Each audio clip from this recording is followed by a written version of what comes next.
I say I teach, but really I just facilitate this AP research class here at High Point because it's really student-driven.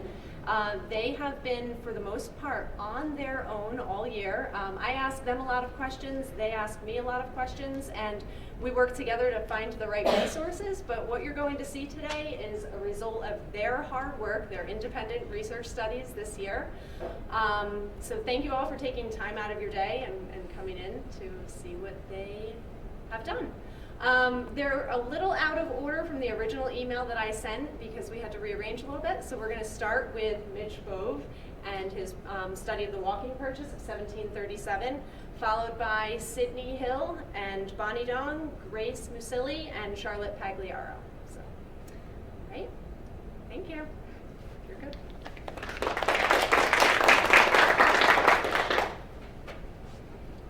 Okay. Hi, my name is Mitchell Bove, and today the focus of my research will be the walking purchase of 1737. So the walking purchase, for a brief little description, is the sale of the last tribal homeland of the Delaware tribe, which caused a series of hardships for the Delaware tribe that lasts into modern day. And this led to the question of, to what extent is the walking purchase of 1737 legitimate? So before we get started, some of the key players that was involved in the walking purchase was William Penn, the founder of Pennsylvania and the father of the Penn brothers. He was also Quaker. He was not alive during the actual purchase itself, but he still played a big role. Thomas Penn, who's that guy right there, he's the leader of the Penn family interest, also the son of William Penn. James Logan, who is the Penn's family land agent, and then the Delaware Socklums. And Socklums is another word for chief, so they were just like chiefs of the Delaware tribe, and there's different places, different chiefs in the Delaware tribe, and the chiefs were Nutmus, Lackawanzo, Monahegan, and Tashikunk. Now, this leads to how the walking purchase started. So, in 1682, William Penn purchased land off the Delaware tribe that included modern-day Philadelphia and southern New Jersey. And when he bought this land, he also established a very good relationship with the Delaware tribe, and they thought of each other as brothers, which was really a rare thing for that time. So then in 1686, Penn and the Delawares reached an agreement again to sell the land line west of the Delaware River and north of the 1682 purchase line. They made a deed, like a little outline of the purchase, and in the purchase it explained that the land to be included in this purchase would be measured out by a days and a half walk. So you walk a day and a half, and however far you get in a day and a half, that's how much land will be sold to them. And then before this purchase could be finished, William Penn returned to England and passed away. So there was no payments or anything of that sort for the 1686 deed. It was only a deed. And when William Penn passed away, the family interest was left with Thomas Penn, and he was in charge of everything. But also William Penn left behind a huge amount of debt, and in order to get rid of this debt, he started selling the land that was supposed to be included in the 1686 purchase, but he didn't actually own that land yet. The Delaware tribe still lived on it, and in order for the people who purchased that land to settle it, he needed to actually legitimately purchase this land. So he approached the Delaware tribe with the 1686 deed saying, hey, look, we bought this land, we need it. But the Delaware tribe knew better, and they said, no, you didn't purchase this land, it never went through, we still own it. So what this caused Thomas Penn and James Logan, who's in charge of the Penn family land interest, to approach the Iroquois, or the Six Nations, in 1736 in Pennsylvania. This is James Logan.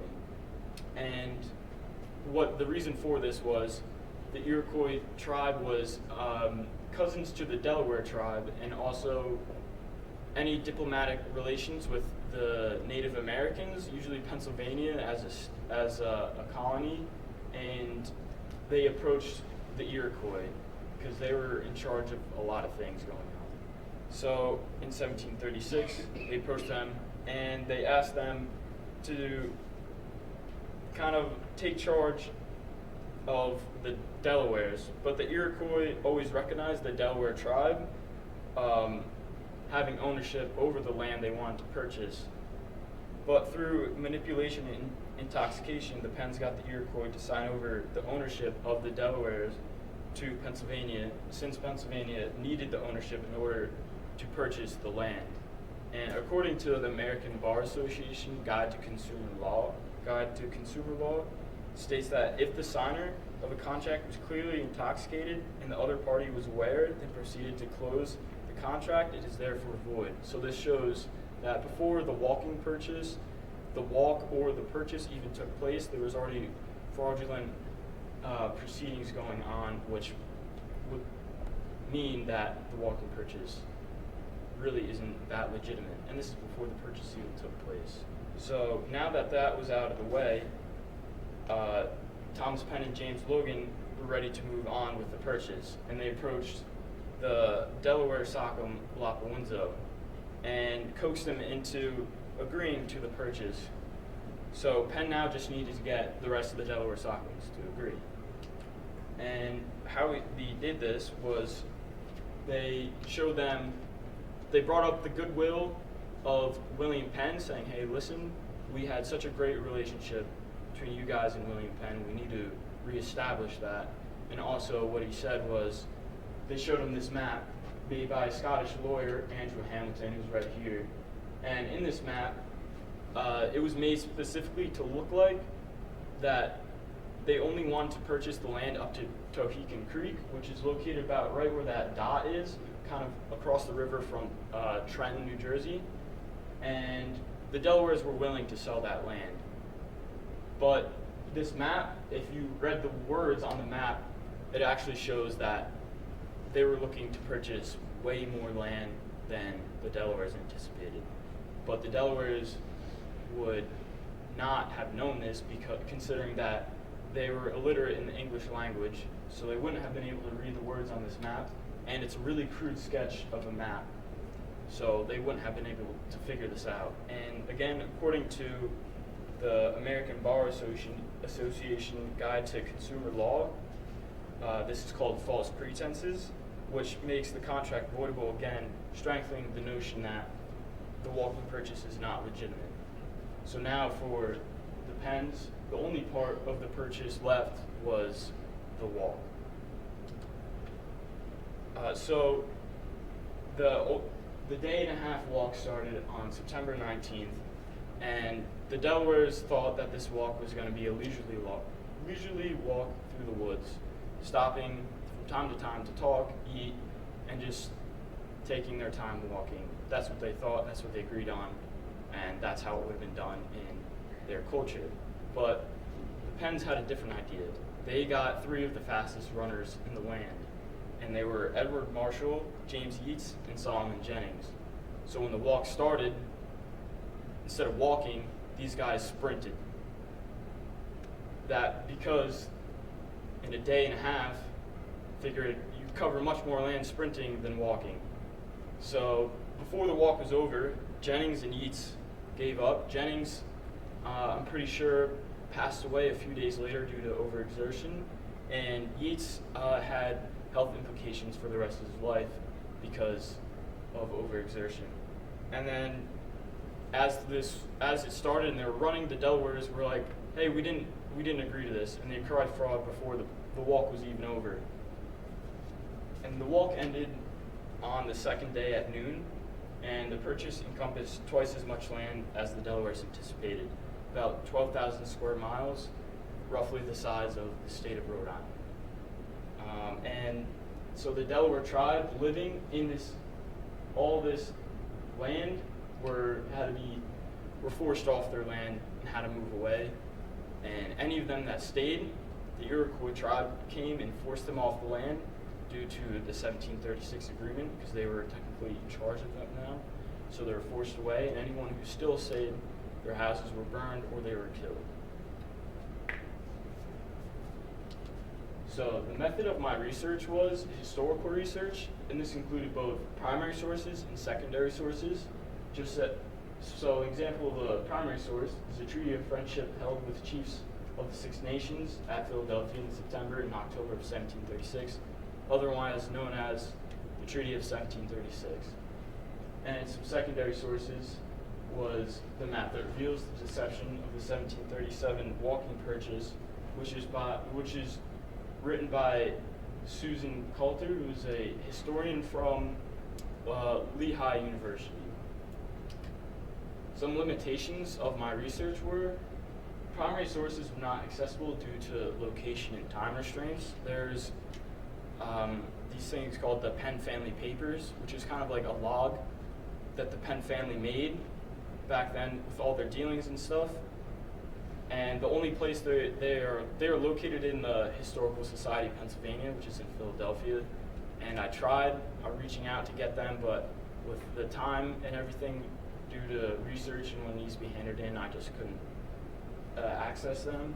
And there's also few to no primary sources from the Delaware point of view, because again, they were illiterate in the English language, and anything they did write down in their own language was usually written down on earthen objects like a piece of bark or something like that, so they didn't stand the test of time. Now, in 2004, the Delaware Nation filed a lawsuit against Pennsylvania, and they were requesting 314 acres that was included in the walking purchase known as Tadamay's Place, but it was dismissed by the district court because of the Indian Non-Intercourse Act of 1790, which basically states any treaties or contracts made before the formation of the United States can't do anything about them because it was before the United States. So the walking purchase was before 1776, therefore, sorry, we can't do anything about this. And I never knew about that until through my research, I found out, and looking through this court case, I found out about the Indian Non-Intercourse Act of 1790. And the Delaware Nation put in a rebuttal saying that, well, the King of England was the sovereign over the territory in the walking purchase, not Thomas Penn, but the U.S. Court of Appeals for the Third Circuit upheld the district court's decision. Now, this shows that many historians agree, almost all historians actually agree, that the walking purchase was indeed very fraudulent, filled with fraudulent, a lot of scandalous policies towards the Delaware tribe, but under the eyes of the law, due to the Indian Non-Intercourse Act of 1790, it is still a legitimate purchase and treaty. And really, the walking purchase is a very early example of wrongdoings done to Native Americans. And sadly, it was a recurring theme throughout American history that lasts into this day, really. And this led me to a question, sort of, what can we do to make up for the wrongdoings done to Native Americans? You could, first, one suggestion is, well, you could educate people about everything, their history, and what happened, forced removal and everything like that, because the removal of Native Americans from the land caused a series of economic hardships that last to this day, considering that Native American reservations today are still some of the poorest communities in America. And also Native American rights. There's some rights that can be given to them, like for example, in the Delaware Recreation Area along the Delaware River, there's hunting and fishing rights that only Native Americans could have and no one else, and I think that's a great step forward. So for some future research, people could look into treaties before and after the purchase. This helps look into the diplomatic ties between Euro-Americans and Native Americans, and it also helps understand really why the walking purchase happened and the consequences after the walking purchase for example, after the walking purchase, there's probably over 5 treaties from the Treaty of Easton throughout the 1740s and 50s that dealt specifically with the land in the walking purchase in the Delaware tribe. And the last question for future research, what should we do now? What should we do now? Because in relation, and again, what should we do now for the Native Americans today? Again, with rights, education, and their land. Thank you. Are there any questions? I don't know if you'll be able to answer or not, but you said that it was originated by William Penn and then he passed away. Do you believe that he, and again, you might not be able to answer this, do you believe he had any, had the same intentions to achieve the, like what was his motive behind purchasing the land? No, I would, again, I'm not 100% on this because Right. But I would say no because, as you know, William Penn was a Quaker, and I think William Penn held more strongly to Quaker beliefs than his sons did. And, you know, Quaker's beliefs was peace. You know, they didn't want any hostility with anyone. So I believe William Penn would have been true to his word.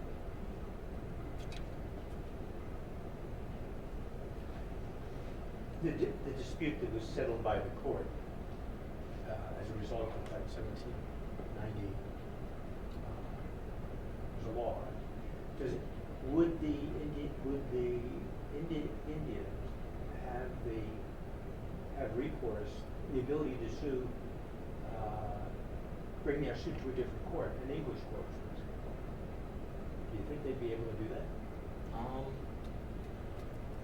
I'm really not too sure.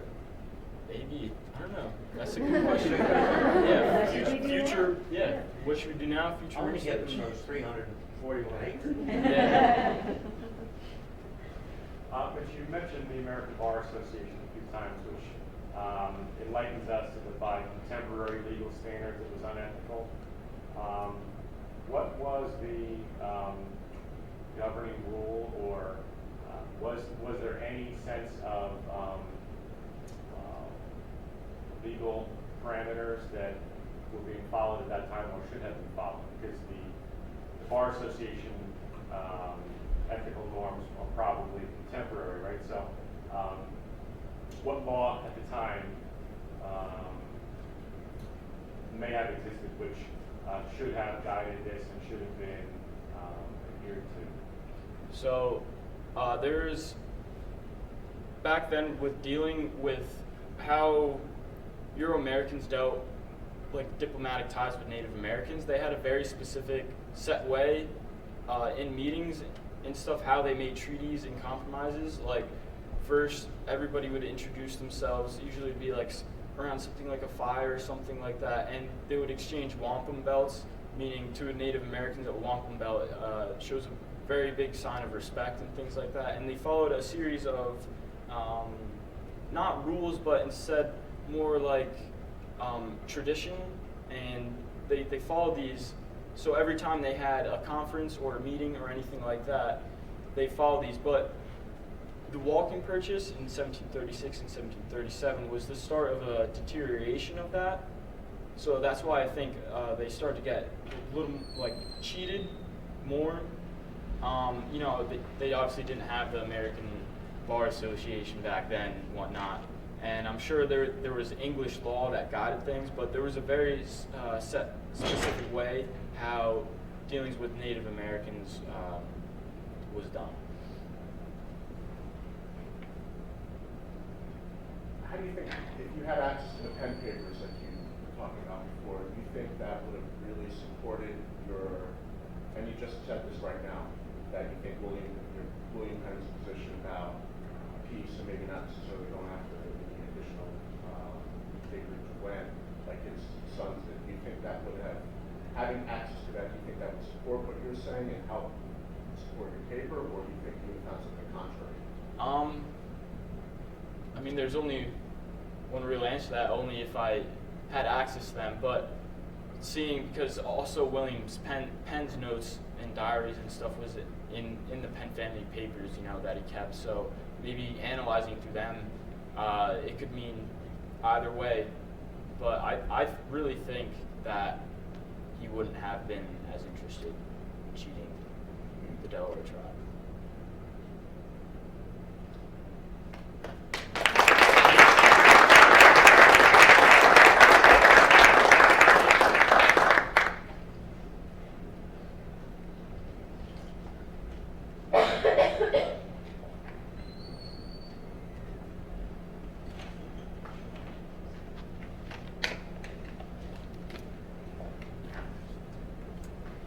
My name is Sydney Hill, and the focus of my research was the motivation to volunteer at High Point Regional High School. So there's a problem across the country with volunteer rates, which can be seen in the volunteer percentage drop from 2011 to 2015 across the country. This may negatively impact populations in need because communities and people across the country rely on those volunteers and volunteer services in order to help them. There's also a lack of incentive at High Point Regional High School because we do not have a mandatory volunteer requirement anymore. So this opens up a gap to research the motivation behind students' volunteerism. This led to my research question, what motivates 9th through 12th grade High Point Regional High School students to volunteer in community service? For the purpose of my study, I first want to define a few terms. I'm defining a volunteer as a person who freely offers to take part in a task without pay, and community service as work that is done without pay to help the community. For my literature review, I assessed various different motivations across society. I found these three motivations which were extremely interesting to me: altruism, utilitarianism, and egoism. In Haskey and Leventhal's 2009 study, they defined altruism as an act that is done that does not benefit oneself at all and only benefits the other party that is receiving that act. However, Carpenter in their 2010 study found that is not realistic due to human evolution and how humans go through their lives to benefit themselves and survival of the fittest. Therefore, altruism is not necessarily logical in our modern day society. Utilitarianism was the second motivation that I researched, which has to do with the career-driven paths of those individuals. So volunteers that would be utilitarian motivated would want to boost their resumes, gain new job skills, gain work experience. And in Handy and Canan's 2009 study, they found that this is extremely prevalent in high school age students and college age students because they are going into the workforce and need resumes for their future. It was also found that employers look for volunteer hours in their future employees and their applicants because it shows that they are committed to the community. Egoism is the third motivation that I researched, and this has to do with the social status of the individual and also ties in with peer pressure. So an individual that would be egoistically motivated would be pressured into a volunteer opportunity by their social group or peers, and would also find a social benefit in the volunteer opportunity. According to Haskey and Leventhal in their 2009 study, they compared altruism and egoism and found that altruism is only to benefit the other and egoism is to benefit the self. So they are opposite.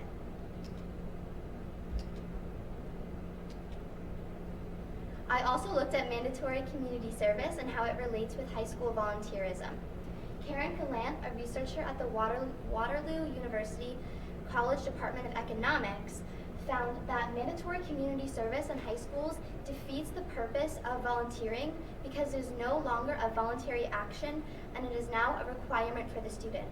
In her 2010 study, she also found that it is not beneficial in the future of the student or the community because the student will not want to volunteer as they get older because they previously saw as a requirement and something they had to do.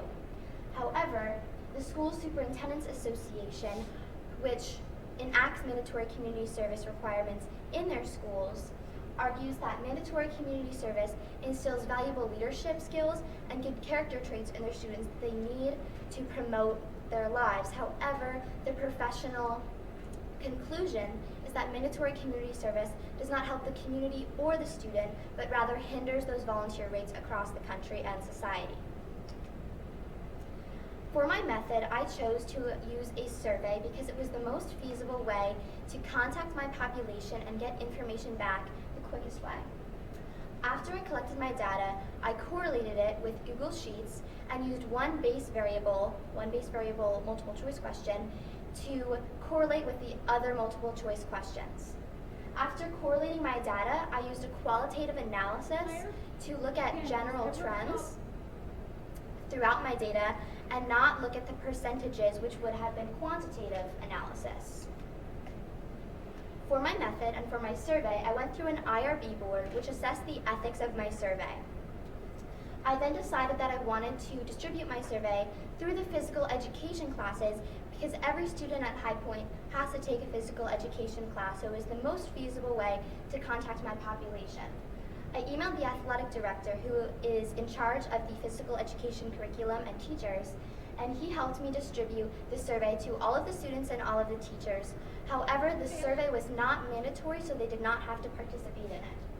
My survey was an online Google form, so it was easy to distribute to the students over their Google email because we are in a school that runs on Google Drive. My survey was 8 questions long, and in order to preserve the anonymity of the students, I did not collect their emails or any personal identifiers in order to preserve that anonymity. My findings and discussion. I collected 461 responses from a possible 892 students at High Point. After I collected my data through my Google survey, I then correlated that information with Google Sheets and was able to come to my new understanding of all of my data. My first question was, do you volunteer? This was my base variable that I correlated with all of the other questions, and I found that the majority of High Point Regional High School students do volunteer at High Point. Question 1 and question 4, I correlated this chart, and it's do you volunteer and how many advanced placement or honors classes are you enrolled in this year? This, as you can see, this data shows that the more advanced placement or honors classes that students were taking, the higher rates of volunteerism they had compared to students who did not take any AP or honors classes. However, I do want to state that while this data does show correlation, it does not indicate causation, and just because students are taking AP classes does not mean that they are volunteering. It just shows that there is a correlation. I also looked at, do your parents volunteer, and do you volunteer as another possible motivation for students. My chart shows that students had a significantly higher rate of volunteerism if their parents volunteered than those students whose parents did not volunteer. I then looked at, do you believe it is your responsibility to volunteer as a citizen, and do you volunteer? And this chart also shows a significantly higher rate for those students who did feel a community tie over those students who did not feel that responsibility. This chart shows what is your reason for volunteering. I offered various different motivations for students to select from, but I also offered an other category in order to not make the study biased so they could select what motivation they wanted. This data is extremely telling because the top 3 most frequently responded answers are utilitarian tendency people, and the subsequent 3 to 4 are egoistic, which plays into my new understanding. My conclusion and implications. For my new understanding, I found that the majority of High Point Regional High School students are motivated by utilitarian and egoistic mindsets. Once again, the utilitarian mindset is a career-driven tendency that has to do with boosting their resume, increasing their job experience, and gaining new work skills. This was not surprising because the majority of High Point students will go to college or look into the job field, which they need a resume for. So this was not surprising for my new understanding. The second highest motivation was egoistic. And once again, the egoistic mindset is in that which the student is socially driven by peer pressure or increasing their social standing. And this was not surprising as well because I did survey a younger population, and this younger age group that I surveyed has a higher frequency of being involved in the social aspects than those other age groups. Some implications of my research that I found. For the utilitarian mindset, volunteerism has the potential to benefit the individual as they work into their future jobs and careers. An example of a utilitarian volunteer opportunity would be the EMS or emergency medical services. So a student that would be interested in a health profession may volunteer with the EMS in order to gain those job skills. So a suggestion for volunteer organizations across the county and across the country would be to increase those volunteer opportunities that have to do with job skills, and that could possibly increase the volunteer rates. For the egoistic tendencies, it would be suggested to make these volunteer opportunities a social setting for students and get more young people in attendance in order to increase those volunteer rates. Some limitations and suggestions for future research. Some of the limitations that I faced during my research were that my survey was an online survey which required students to self-assess their own behavior, and this could have led to a personal bias because the students may not have honestly responded, and I cannot tell if they recorded their true motivation behind volunteering. The survey was also not mandatory, so I did not collect data from every student at High Point. Excuse me. But I did receive a valid percent of responses, well above the 33.3% valid response rate. Some suggestions for future research would be to conduct private interviews with the students, one-on-one interviews where the researcher or the investigator could conduct these private interviews and elicit the true motivation from those students instead of having them personally record their own data. It would also be interesting to me to look into the difference in the motivations more clearly in regards to utilitarian, egoistic, and altruistic. In my survey, I looked at various different motivations across the board, and I feel like it would be interesting to look more in depth in those three motivations. It would also be telling to look at a school that had mandatory volunteer hours to see if there were any difference in the motivations behind those students' volunteerism than those students at High Point. I would also like to look into and suggest that future researchers look into the utilitarian motivation more and see how integrated that is in high school students, and as they go into the job force, how focused they are on careers and how that may possibly interact with their volunteerism. Do you have any questions? Yes? Yeah, for the implications of your research, the questions that you provided your peers, you concluded that perhaps somebody who wants to go into the medical profession will volunteer as an EMS, Yes. and so forth and so on. Were they given choices of volunteer activities that they could relate to, or the survey was simply, do you volunteer, yes or no? So I did not provide EMS as a suggestion. That was just an example of a utilitarian volunteer opportunity. For my survey, where I gathered the utilitarian, egoistic, and altruistic, where I used examples like, do you boost your resume? Do you volunteer to boost your resume? Do you volunteer to increase your job experience and gain new skills? And those all associate with the utilitarian mindset, and that is how I gathered that data from the students. I did not use EMS or any specific organizations. Okay, great, thank you. Any other questions? Yes. So did you find anybody was motivated by altruistic? Not a significant amount. Yes. So. Yes. You said you didn't ask for any identifying information, but did you ask by grade level? Yes, I So did. Is there a difference between the resume enhancing of juniors and seniors as opposed to 9th and 10th, or did you see any other? I wasn't able to correlate that data because I only used one base variable with the others, but it would be interesting to look at, do juniors or seniors have more of a utilitarian motivation than those other grades? So that would also be an interesting thing to research for future research, but with the time constraints and constraints of Google Sheets, I was not able to correlate that.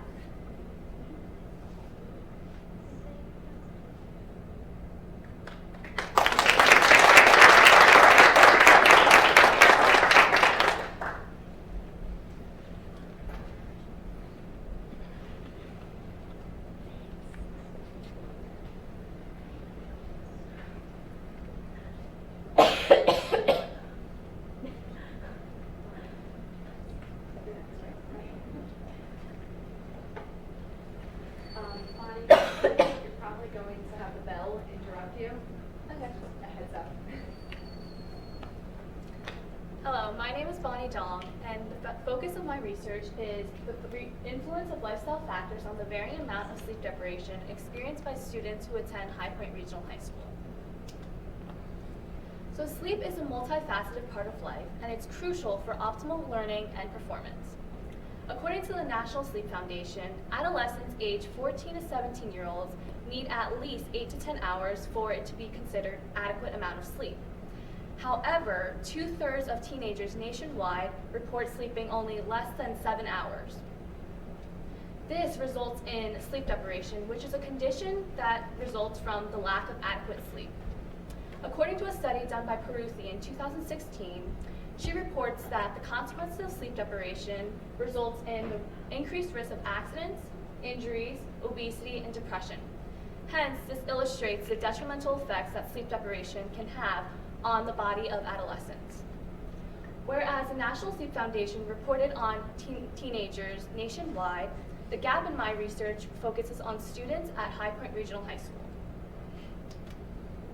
So this brings forth the context of my research question. To what extent do lifestyle factors influence the varying amount of sleep deprivation experienced by students at High Point Regional High School? For the purpose of this study, sleep deprivation is defined as teenagers who sleep less than 8 hours a night because it is less than the recommended amount of hours. And lifestyle factors are activities that one does in their daily lives. After looking at various sources within my science field, there's a consensus that the main factors that influence sleep deprivation are academic workload, social media and television media, video games, employment, and sports and extracurricular activities. Hence, my literature review mainly consists on finding adequate evidence that supports the notion that these factors do in fact influence sleep deprivation in adolescents. So the first factor of technological devices is crucial because due to the new generation of technology, many adolescents are compelled to stay awake later by spending more time on their technological devices. This may lead to later bedtimes and shorter sleep duration as they're compelled to spend more time on their devices. Since there are so many different types of devices, I split mine into two categories. The first category is video games and mobile apps, and then the second category is social media and television media. The main problem with these devices is the idea of screen addiction. Those who are addicted to social media find themselves wanting to stay connected within the social network or keep updated with the latest TV episodes. And those who are addicted to video games cannot control their playtime, which can result in later bedtimes. Sports and extracurricular activities are highly prevalent among adolescents because 50% of students report at least participating in at least one high school sport, according to the Youth Risk Behavior System. Adolescents struggle to fall asleep at night due to nervousness or thoughts about competition from the night before. Hence, this can influence their inadequate amount or ability to fall asleep. Their employment is also highly prevalent among adolescents, as 1 in 4 teenagers choose to find some form of employment. According to Mortimer's study done in 2010, he finds that two main categories of work intensity. Sporadic is when they work less than 20 hours, or devoted is when they work more than 20 hours. Hence, he finds that there is a greater correlation for those and effect on sleep for those who are devoted and work more than 20 hours. And the last factor explored is academic pressures. Due to the compelling and competitive nature of American education system, they expect that students do well in school and get good grades to maintain their good future. Hence, students find pressures in studying and homework when they want to maintain good grades and do well in school. So these pressures can invoke stress and anxiety, which could cause hyperarousal. This can also impact the imbalance in restful sleep each night for adolescents. And that leads me to my hypothesis, where I assume that academic pressures of studying and homework will exert the greatest influence on sleep deprivation experienced by High Point Regional High School students. My method is that I chose to adapt a survey approach by using a correlative quantitative analysis. I used quantitative analysis because it allowed me to correlate my data between each question by looking at the percentages that each student reported on for each factor. And the participants within my survey were 9th to 12th graders because the scope of my research was High Point Regional High School students. And thus, I contacted the athletic director because every student at High Point Regional High School is required to take a gym class. So he administered the survey to the gym classes, and then it was administered through Google Forms, where I was able to maintain anonymity since I did not record any responses or of emails or names. So my survey method was most feasible because I adapted the approach and imitated the design of the survey by Adam Winsler, who is a professor at George Mason University. The design of his research was that he asked students to record and calculate the amount of percentages and hours of sleep that they had each night. So while his research reports on the variables of mental health and substance abuse, mine focuses on the lifestyle factors such as technology and social media. So I had obtained 506 responses out of the 892 students who were surveyed. And the format of my survey was that I asked, the first question was about the number of hours that students slept each night, and then the rest of the questions followed were about each of the different lifestyle factors that I explored. And the quantitative analysis reasoning behind my survey was that I collected responses through Google Survey, which then I transported into Google Sheets so that I could correlate each data and each questions between the responses. And then thus, that led me to my new understanding as I correlated each of the different questions. So figure 1 shows the amount of hours that students sleep each night. As shown by the data, 72% of students report that they sleep only 5 to 7 hours, which is less than the recommended amount of 8 to 10 hours. Thus, this shows that there is a problem within High Point Regional students and their lack of adequate sleep. I would like to mention that this is the variable that I correlated between each of my other factors as I correlated between each of the other factors. So since 5 to 7 hours had the highest percentage of response rates, I decided to use this as the variable to correlate to find out which of the lifestyle factors influence this population of sleep deprivation. So for figure 2, I analyzed the students who responded 5 to 7 hours of sleep per night to the question of approximately how many hours do you spend each night on doing homework. And I found that 47% of students reported that they spent 2 to 3 hours on homework, and 38% responded spending 0 to 1 hours. This puts my hypothesis about academics being the main influence of sleep deprivation into question, because there is a little difference between the percentage that reported spending 2 to 3 hours rather to 0 to 1 hours. And in figure 3, I correlated the responses of students who responded saying that they only sleep 5 to 7 hours to the question of approximately how many hours do you spend each school night using social media and television media. And I found that the figure shows that 40% of students reported that they only spend 2 to 3 hours, and then there's a significant of 36% of students who spend 4 to 5 hours. As you can see, this is with a higher range of hours that students spend on social media.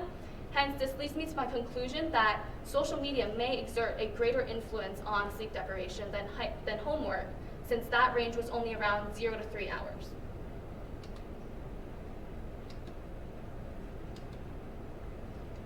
As mentioned in my survey before, I also inquired about the factors of video games, sports, and part-time jobs.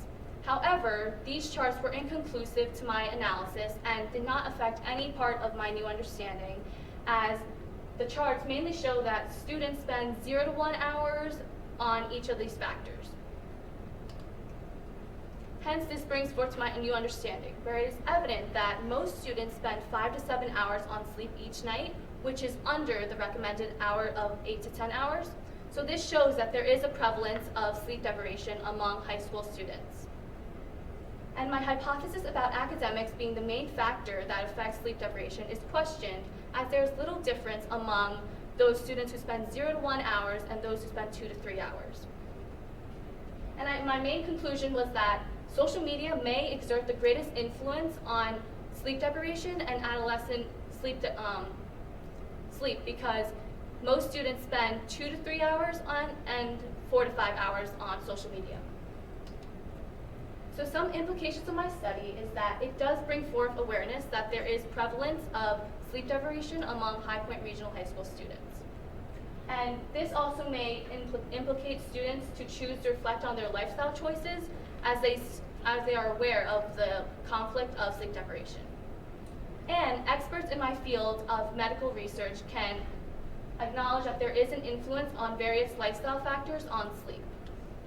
Some limitations of my study is that I had a limited sample size since the survey was not mandatory.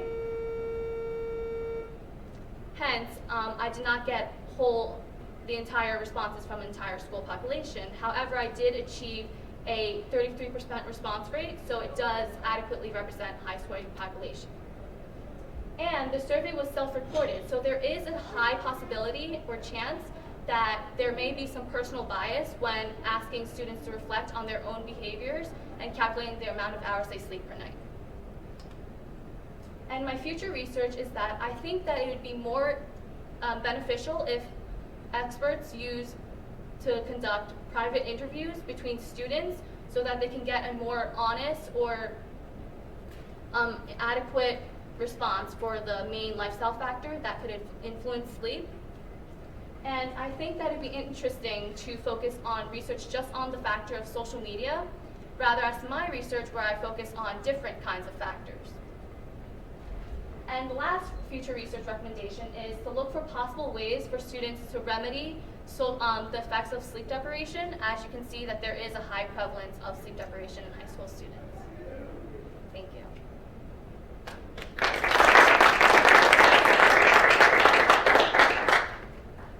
Any questions? It's actually a two-part question. I think I know the answer to part one. The survey was given to your peers 9 through 12. Yes. There was no way for you to figure out who provided the most responses by grade. Am I correct? You can't tell if the 9th No, graders because or I didn't 12th. ask Okay. by grade, because I wanted to see like a whole high school population and see which lifestyle effect or what the general trend of a high school population sleep pattern. Okay, so here's part two. Since you're in that age bracket, if you had to guess, so what would be the largest percentage of students who lose mostly due to social media? The younger or the older? Oh, that's interesting, a question, because I think I know that younger do spend a lot of time on social media, but I also have like people that I know who spend a lot of time and they're like seniors. So I think that would be interesting to like do in future research to correlate by grade instead. But yeah. Good, thank you. Yep. Bonnie, was there a way with the questions to determine between homework and social media, extracting one from the other? Whereas I would assume some students blend it all together all the time. Were the questions posed in a way, or was there any way for you to determine or ask how pull aside homework, this is your homework time versus this is social media time? Because I'm just thinking it's probably just Yeah, so because I was correlating my first question about the amount of hours they slept comparing to each of the other factors, there wasn't a way where I could just correlate like homework aside or just social media aside, because I asked the questions all in like a row.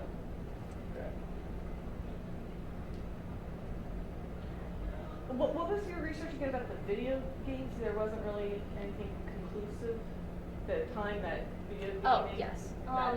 So the chart about video games, should I go back? Sorry. So these charts show the amount of hours spent on video games and sleep and part-time jobs and sports. And I correlated that to those who spend 5 5 to 7 hours of sleep. However, you can see that the students only spend around like 0 to 1 hours on sleep, and since there was such a large percentage of people who just spend 0 to 1 hours on video games, I concluded that there probably was not that much of an influence, while as in social media you can see that higher percentage of students spend 2 to 3 hours or 4 to 5 hours.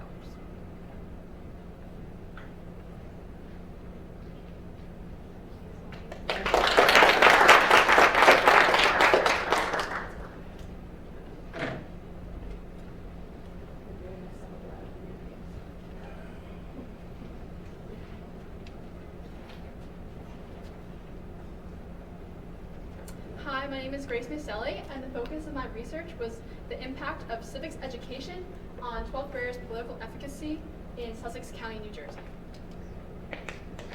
In 2016, according to the United States Census Bureau, only 61.4% of the voting age population cast a ballot, and those levels are actually considered high. But within this statistic, there is an underlying problem, in that in the same year, a reported 46.1% of the youth population, ages 18 to 29, also cast a ballot. This is a paradox because students, the younger of that population, are simultaneously learning about the importance of participating in their democracy while they're in school, but also not voting. This leads to a study which investigates the effects of civics education on a student's political efficacy. My research question is, to what extent does civics education impact political efficacy in 12th grade students in public high schools in Sussex County, New Jersey? Before delving into my research, I examined the body of knowledge around my question. I found 3 main topics: the idea of political efficacy, formal civics education, and then the variables of civics education. Political efficacy, according to Michael Morell in his 2003 study, defined political efficacy as the feeling that individual political action does have or can have an impact upon the political process. I've noticed within the research that I've seen that different researchers measure political efficacy in different ways. When I say measure, it means how they know that students have political efficacy. But Nee Jun and Selhik Berry in their 1996 book, Education and Democratic Citizenship in America, found that political participation and voting is a valid form of measurement. Therefore, I use their interpretation within my own study. Formal civics education refers to the education students gain when they're in school. According to the 10th Amendment, the powers not delegated to the United States by the Constitution are reserved to the states respectively. This leaves states to have a wide discretion and control over the guidelines, like requirements, incentives, and tests that they place on different academic topics. New Jersey does not have a guideline on the teaching of civics education. It's, according to the Department of Education, it's meant to be taught by strand only, which means it should be taught within United States history and world history. Therefore, it's further passed down to the individual boards of education or schools to determine if they would like to place a civics requirement on their students. According to Langton and James in their 1968 study, they found that guidelines on civics education to be advantageous to minorities, specifically African Americans and Latinos. According to Janelle in a 2015 study, he found that when civics is given a guideline, it's given higher priority within a curriculum. Campbell and Niemi in their 2016 study found that a guideline on civics would lead to improved student performance. However, this could be a result of what teachers call teaching to the test, meaning they only teach matter that's on the test and not valuable students don't gain valuable knowledge without the incentive to pass the test. Alternate research has found that no restrictions, or what's termed as an open classroom environment, has the greatest impact upon civics education. Civics thrives when there is no restriction, and while teachers can interpret the open classroom environment in multiple ways, it's found that in general, when there's no restrictions, civics thrives. Variables of civics education refer to the alternate influences outside of school that students feel and it may impact them to vote. For example, electoral competition, meaning the competition within the local, state, or federal situation that they are in. According to Campbell in his 2006 study, found that electoral competition yields the highest voting rates. So students who live in competitive areas may vote at a higher rate. Additionally, race and socioeconomics. As we know the history of the United States, from history, that education has not evenly been distributed among races. So this uneven distribution of education has led to uneven political participation because according to Jacobs and others in their 2004 study, found that the more affluent place more pressure on their elected officials, and those who are not affluent or less affluent, who tend to be of minority races, don't place as much pressure and also are pushed away from their democratic responsibility. With this body of knowledge in mind, I hypothesize that with the knowledge gained from civics education, 12th grade students will be more likely to participate in democracy. For my method, I considered youth, seniors in high school. And while at the beginning the United States Census Bureau considered youth 18 to 29, I considered seniors in high school because they are the grade most likely to be impacted by their civics education. I also distributed to all 9 public high schools in Sussex County, New Jersey. To collect my data, I used a Google Forms survey and distributed it to the administrators from all 9 public high schools.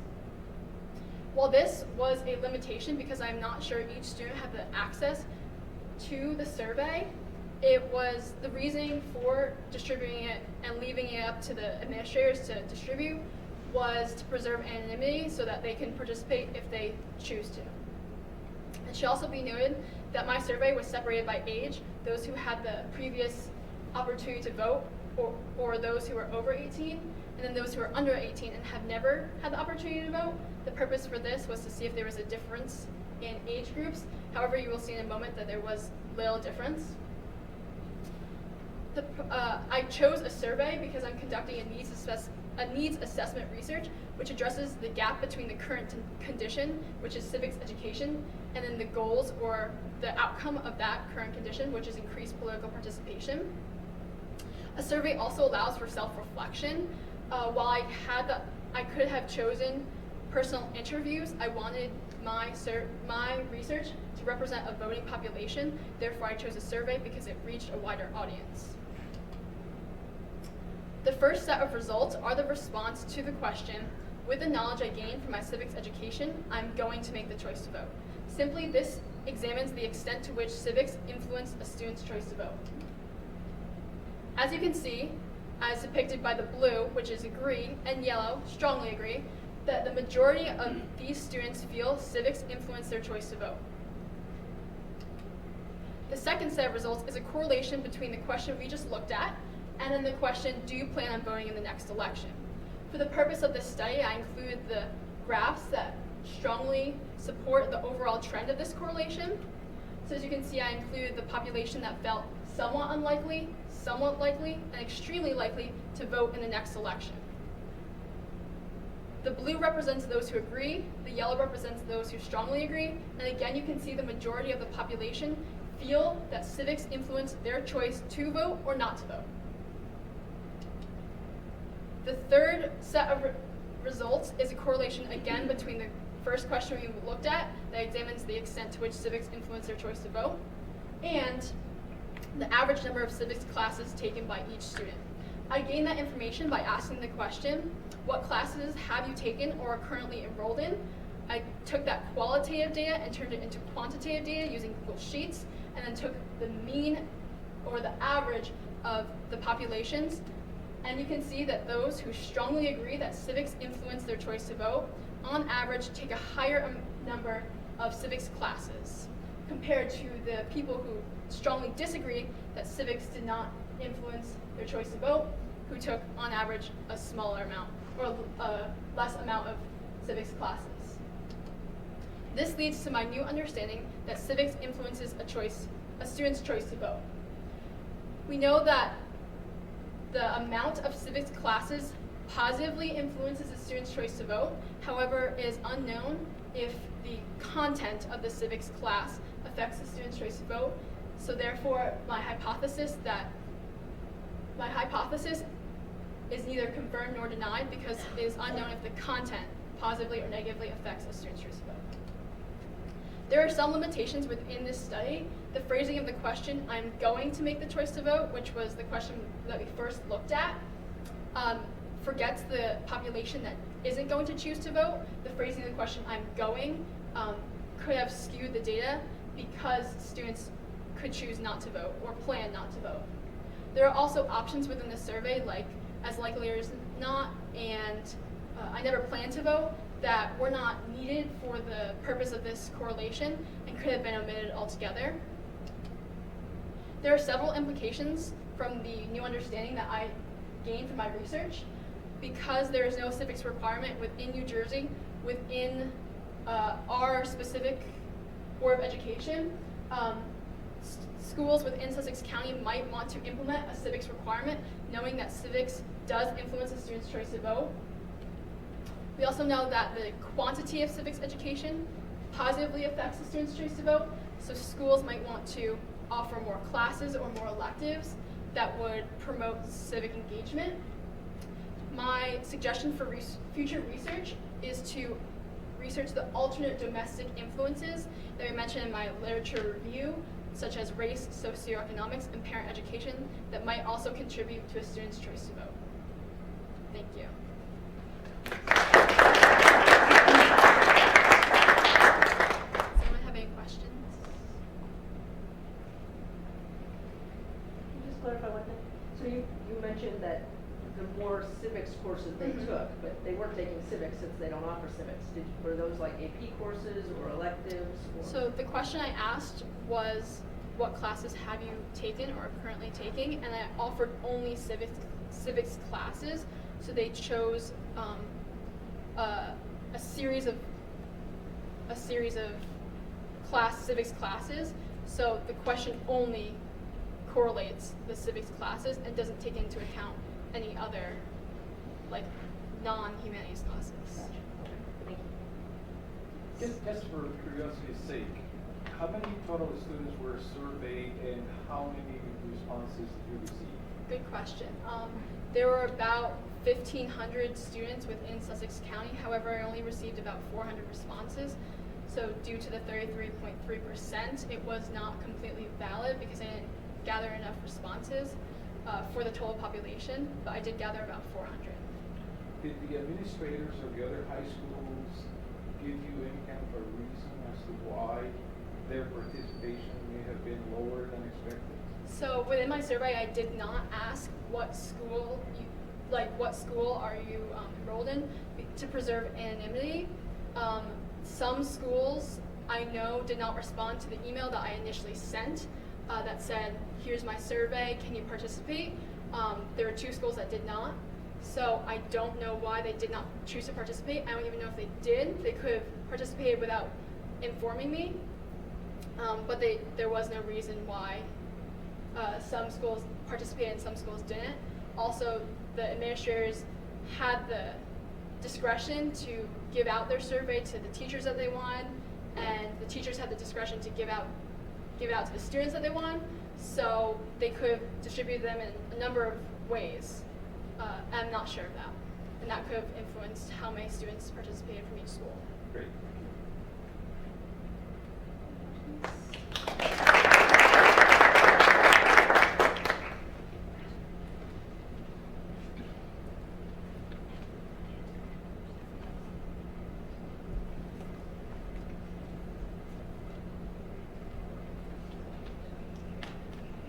Hi, I'm Charlotte Pagliaro, and the focus of my research is the impact of transition events from 8th grade to freshman year at High Point Regional High School, and how that influences the freshmen' social interactions that they have with new peers.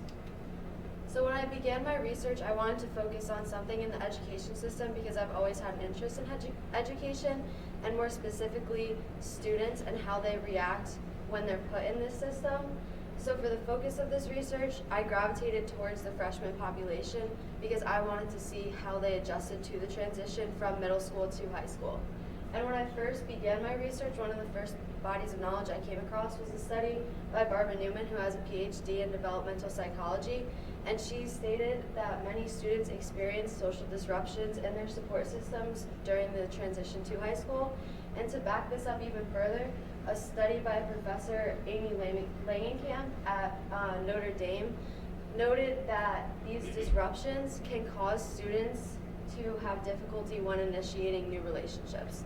So when I learned about these difficulties, it led me to want to ask the question, to what extent do the transitional events from 8th grade to freshman year at High Point Regional High School influence social interactions? And by asking this question, I wasn't only able to explore the students and how they reacted, but also learn about each event and figure out how it could be changed or improved to help students in upcoming years. But before I was able to determine how to improve or change these events, I had to research about life course changes that students may experience during this time, stress factors that may have influenced their experience of the transition events, and anxiety and social phobia that some students might have. It was found that during times of significant change in an individual's life, it influences the way they interact with their peers, and a study that was published in a peer-reviewed journal at Cambridge University found that early and late changes during puberty can influence the way students interact with other peers. And to further back this up, a study published in a peer-reviewed journal of youth and adolescence noted that students tend to gravitate towards individuals who they feel have a similar maturity to their own, which could influence the groups that students choose to involve themselves with when they first enter high school and have a new group of peers to interact with. Second were stress factors that I researched, and the three main stress factors that were found by Ellerbrock and a group of colleagues and published in the Middle School Journal was lunchtime, block scheduling, and clubs and activities. First, lunchtime is extremely different for many students when they come to high school, especially because High Point has an open campus lunch. And for some students, this caused confusion and not being sure where to go. They were anxious and nervous finding and navigating their way through lunchtime. But for others, they thrived off of this ungoverned part of the day because now they had new independence that they had never experienced before. Second was block scheduling. Here at High Point, we have a rotating block schedule, and most of the middle schools who feed into High Point Regional High School don't have a similar block schedule like this. And for these reasons, the unfamiliarity that students faced was a struggle for them. But for others, it really helped to create these new relationships because they had increased time with their teachers and peers that they were interacting with during their class time. And last, there's a huge amount of clubs and activities that freshmen coming into High Point have the opportunity to join. And many students express interest in these opportunities, but most don't take these opportunities because they're intimidated. Either they don't know how to sign up for these events, or they're scared and fearful of the upperclassmen who might already be in these clubs or activities. Last, I had to explore anxiety and social phobia, which is defined by Dr. Warner, a pediatric anxiety disorder specialist, as excessive fear of social and performance situations due to concern about being rejected or humiliated in front of others. And because of this, students might not have interacted as they normally would have during the transition events just because they have a fear inside of them that many other students might also hold. And according to the Academy of Child and Adolescent Psychiatry, this could also lead to a difficulty in students creating those new relationships. So after I explored these difficulties that freshmen may have during this transition in their lives, it led me to this hypothesis that students will find transition events helpful while they're entering into high school and adjusting to their new environment. So before I started my actual research, or during my actual research process, I took time to interview the principal at High Point Regional High School as well as the freshman guidance counselor to figure out how they facilitated the transition events here and what exactly their goal of them was. Then I conducted a survey in order to gain information from a specific group of students, the freshmen here at High Point, and gather information about a experience that they were all given. Then I contacted the humanities director at High Point and asked him to help me to distribute a survey to the World Studies classes here at High Point, since every freshman is required to take the World Studies class. And after those surveys were distributed to the teachers gave their students an opportunity to take my 27-question survey, which was about different events in the transition process. So here's a list of the 5 events that High Point has as their biggest factors in their transition process. And after speaking with the principal and freshman guidance counselor, they helped me gain the knowledge that these 5 events happen over about an 8-month period of time. And this is so that students can gradually be integrated into the high school community. And this way they're not just thrown in and blindsided on the first day of high school when they enter, but rather they have a chance to adjust slowly over time. And they also helped me to learn that the main goal of each one of these events was to increase the students' comfortability when entering high school and give them an opportunity to interact with some of the facilities or teachers or administrators and even new peers that they might be surrounded by for their next years here at High Point. Out of a population of 220 freshmen, I collected 164 responses, and from these responses, I analyzed them by event in order to gain a new understanding and specifically figure out what needed to be improved or what could be changed about each event individually. The first main factor that I found was that social interactions were extremely important. So here you can see a very large number of students attended each event. But in the purple, you can see that less students reported that these events helped their transition, and in the green, even fewer students reported that there was any sort of significant interaction between their peers, upperclassmen, or even the staff. So from this data alone, my hypothesis was proved to be inconclusive, because although students may have felt a decrease in nervousness or felt a little bit more comfortable with the school itself, there was not a significant impact in their relationships and how they were being formed prior to entering high school.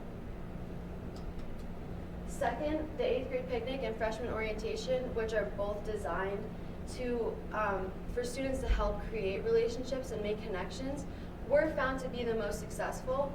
And it can be assumed that since students have these interactions, they feel more comfortable being able to relate to other people.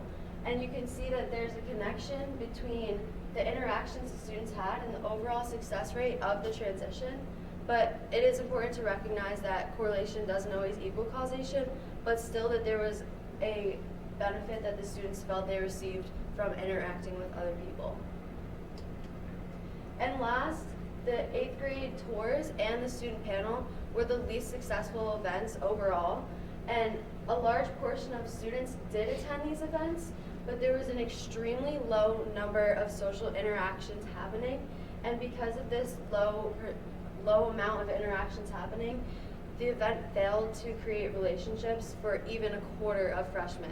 So this event wasn't as successful in helping the transition process in the relationship side of high school. From this data, I can draw a new understanding that relationships are extremely important for students when they're entering high school, and their success that they feel happens during the overall transition process. Second, the more interactions that occur, the more successful and the stronger the relationships will be overall. And lastly, students will not always participate or involve themselves with an activity that they're giving, but it's still important for them to initiate these relationships, so it is important for High Point to keep helping them make connections. Although this is all exciting, it's important to recognize the limitations and implications that there was in this study. First of all, the survey was not mandatory. Students were given the option if they wanted to participate or not. Second, there was a mistake in redirecting students who selected that they did not attend an event onto the next question, but it continued to ask them the series of questions, whether they felt the transition helped, how they interacted with peers, freshmen, and the staff. But it can be assumed that if students reported that they did not attend an event, that they reported that the event did not help them. Third, this survey was administered halfway through the school year, so it could have led to bias and students not being able to as honestly reflect on who they were at the beginning of the school year or how they felt during this transition process. And last, if High Point wanted to take time to redesign or improve their events, it would take a series of trial and error for them so that the improvements would not happen immediately. And for future research, I would have liked to administer the survey sooner in the school year in order for students to hopefully be able to better reflect on their transition process. And second, while I was doing my research, I learned a lot about how relationships within a student's home life are also changing and evolving a lot, and that could also influence the way students interact with others. So if I had more time, I would have liked to explore this. Thank you. Are there any questions?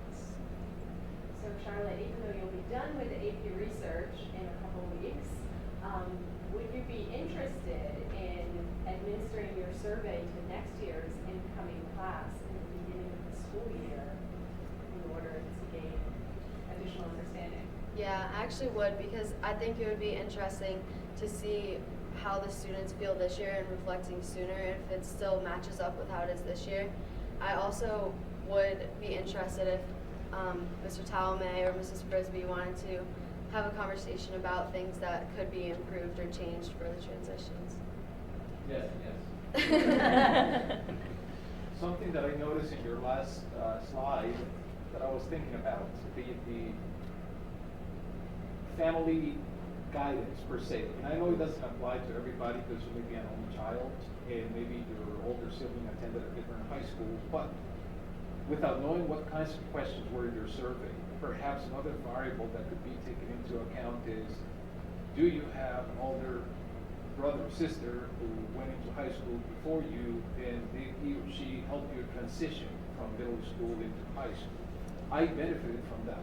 I got cousins that complained that it was actually the worst because they gave it the worst expectation possible, but it would be something, and I understand there's a certain amount of time and scope in your research, but at least a question along those lines might be beneficial to shed some light into the unknown results. When I made the first draft of my survey, it included a question about siblings or other family members that students might have at the school, and it also included a question about if the student participated in a fall sport, because then they would have made these connections with friends before school even started. So I did have 2 questions about that, but I decided to remove them because it widened my scope so much, and it was too much to bring in within this time period. Great, thank you. Charlotte, not that this would be within the scope of what you could do, but do you think there would be any validity in reaching out to ascending districts before students enter to kind of give them a questionnaire, engage what their comfort level is in entering school? Yeah. High Point. My scope of what I wanted to do was huge in the beginning. And I was like, oh, it'd be so cool if I could go into the middle schools and talk to them ahead of time, but it wasn't something I could do, but it would be interesting to see that. Your survey was 27 questions. Yeah. Do you think that the amount of questions might have changed some of your data? I think that Anyway, the length of your survey. I think towards the end of the survey, students may have, gotten a little bit bored of it, but it was also the same questions for each event. So, for example, I asked, did you attend this event? And then, how did you feel your interactions were with students, upperclassmen, and the teachers? And it was a Likert scale. So, it was similar throughout the whole, but they still could have gotten bored of it towards the end.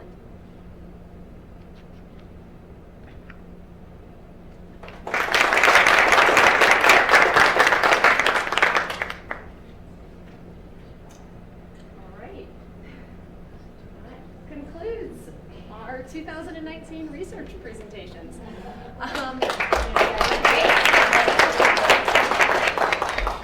So they actually have to do this again in 2 weeks. At which time, this was great that we had some questions today, because when they do it again, they have to answer College Board's oral defense questions, and then they'll be recorded again, and that gets uploaded to College Board, and it accompanies their 5,000-word papers that they wrote throughout the course of the year, and then those two pieces actually make up their overall AP score for this class. So the really neat thing about this group in particular is that they're all juniors. So that's the first time we've had this year, and they all did a remarkable job. Hopefully next year as seniors, they'll be willing to come in and talk to our seminar and research classes about how much this course benefited them and what they learned from it. So thanks again for coming out and taking time out of your day. And if you want to talk to any of them individually, if you have a few minutes, that might be great as well. Thank you.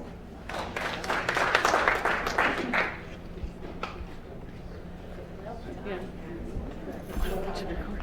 Great, they're diverse. Hi, Charlotte. You can hear us last year. Yes.